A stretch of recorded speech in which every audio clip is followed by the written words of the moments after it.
Welcome, welcome to Let's Talk Real Talk by Cheryl Preston. Before we get started, I'd like for you all to hit subscribe, hit like, and hit thumbs up as usual.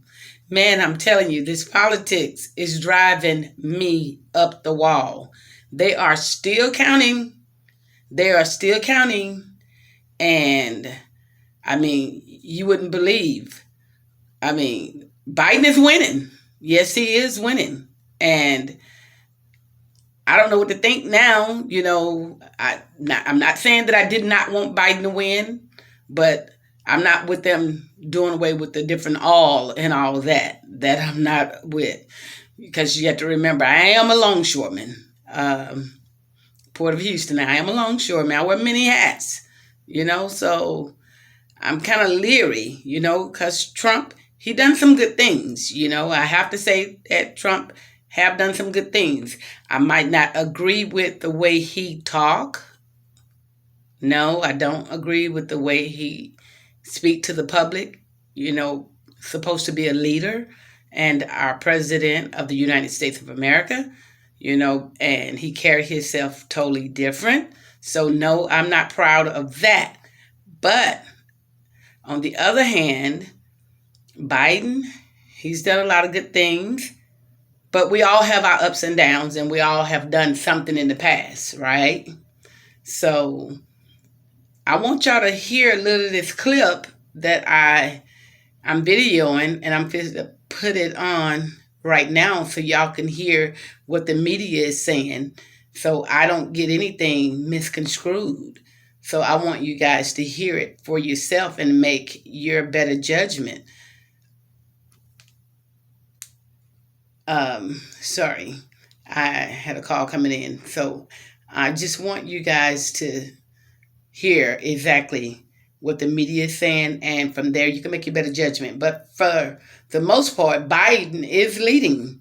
He is leading, like actually going to be the winner, So anyway, I'm going to let you listen at this. And you guys tell me what you think. Give me your opinion. Share this video and just tell me what you guys think, because this is the longest election that they ever had to count, to take time to count, to get the numbers in. But thank you. And here we go. I'm going to let you see this right now. Let me click it over. Is leading President Donald Trump in Georgia by about 4,200 votes. That's after more than 7,000 were delivered from Gwinnett County today. In Pennsylvania, Mr. Biden is leading by about 14,000, but there are still more than 112,000 ballots that still need to be counted. In Nevada, he's up by 20,000, but there are still 130,000 that need to be counted, most in Clark County, that is around Las Vegas.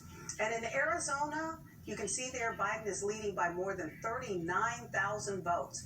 About 137,000 still need to be counted in Maricopa County there.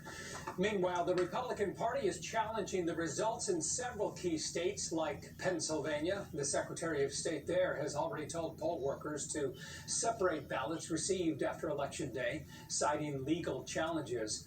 If the courts will have to decide if they can legally be added to the pile, that's the question. Michigan, Nevada, Arizona, and Georgia are also being challenged in newly filed lawsuits. We will have much more from the White House in a live report in just a few minutes. But first, while some Republicans are still siding with President Trump, others are starting to distance themselves, suggesting that it may be time for the president to throw in the towel. Yeah, that's been clear enough after what we've seen today. ABC 13's Maya Shea talked with some Houstonians on both sides, and she is now live with much more. Maya?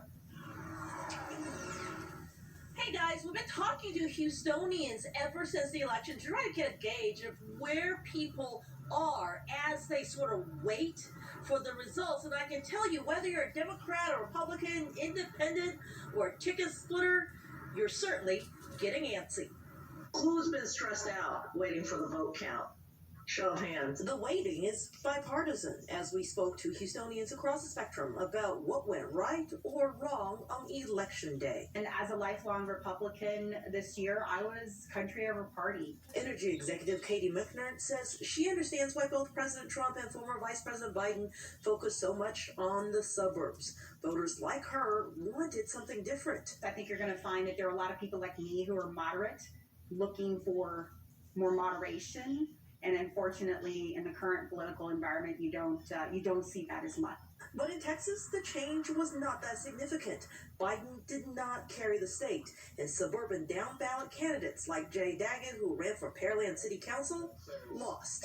Unfortunately, the race didn't go the way that I wanted it to go, but you can't lose hope in the process, right? So what did the Democrats miss in Texas? Longtime Republican and Lincoln Project advisor Jacob Monty has a few thoughts. Latinos are like the rest of Texas. We like to hunt, and increasingly we're working in the oil and gas industry, and we don't want that industry to go away overnight. Some interesting thoughts. You'll hear more from these Houstonians coming up on Eyewitness News at 6. And as they wait for the count, as the whole nation waits for the count, we'll go to ABC correspondent Alex Crochet in Washington with the latest. Alex?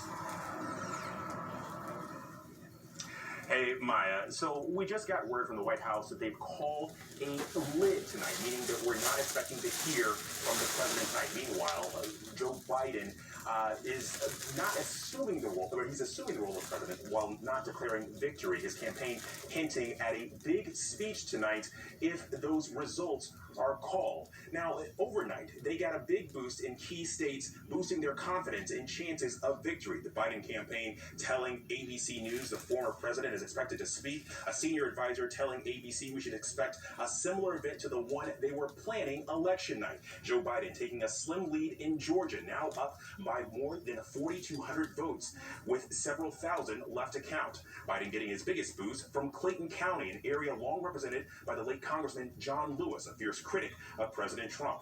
A win there would be historic. Georgia hasn't voted for a Democrat in a presidential campaign since 1992.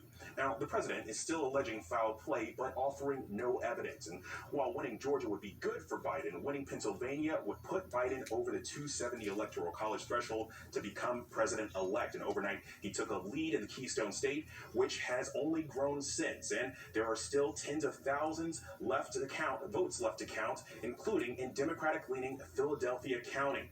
The former vice president has several paths to win. President Trump's options to win the White House are becoming more difficult.